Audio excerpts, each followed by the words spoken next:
Now, this illustration deals with securing and protection against physical damage. In accordance with NEC 250.64B as in boy.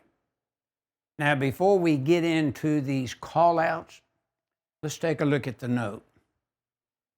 We must understand the note that grounding electrode conductors and equipment bonding jumpers, grounding equipment bonding jumpers do not have to comply with 300.5, which would be we should read. Now we can also pick up some more information in figure 11-83. Now with those sections, or I shouldn't say sections, but note and figure references here, we'll get into now the callouts. To the right, very top of the illustration. The callout states a grounding electrode conductor or its enclosure shall be securely fastened to ensure on which it is carried. In other words, if we had a grounding electrode conductor that needed protection, we'd have an enclosure that would enclose the grounding electrode conductor. And then, of course, it says a number 4 copper or aluminum or larger grounding electrode conductor shall be protected if exposed to severe physical damage.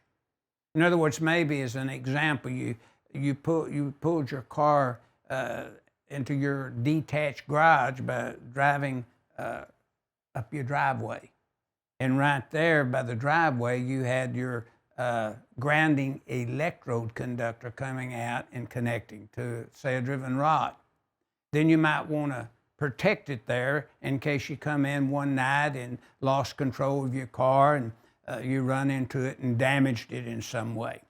Now, the next call out talks about a number 6 AWG grounding electrode conductor that is not free from exposure to physical damage shall be installed in, say, rigid metal conduit, intermediate conduit, PVC Schedule 80, equivalent to your IMC or rigid, electrical metallic tubing, or cable armor that would protect it, see.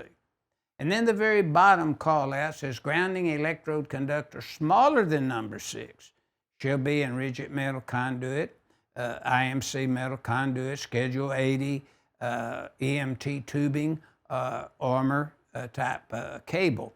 Or it could be behind an insulated wall, say, because it'd be considered protected from the wall material. Now to the left, we have the grounded neutral conductor coming in. It's sized from table 250.102C1 as well as 220.61.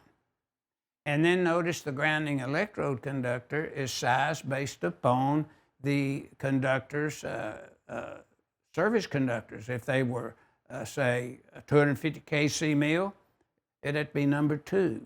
The main bonding jumper, if a conductor now, would be number 2. And then notice the enclosure for grounding the electrode conductor. It protects it. And notice it's supported so that it doesn't move.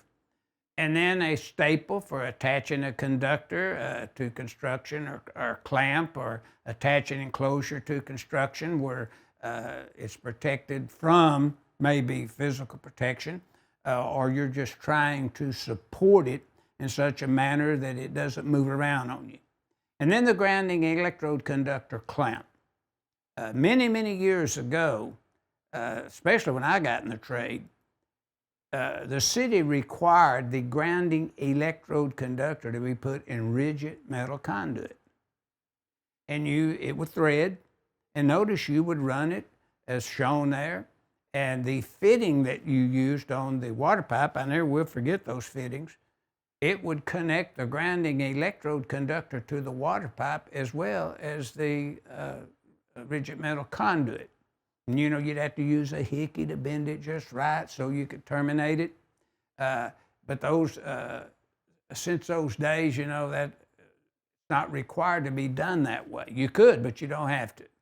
So this figure then, 16-81, deals with securing and protecting the grounding electrode conductor from physical damage in accordance with 250.64b as in boy.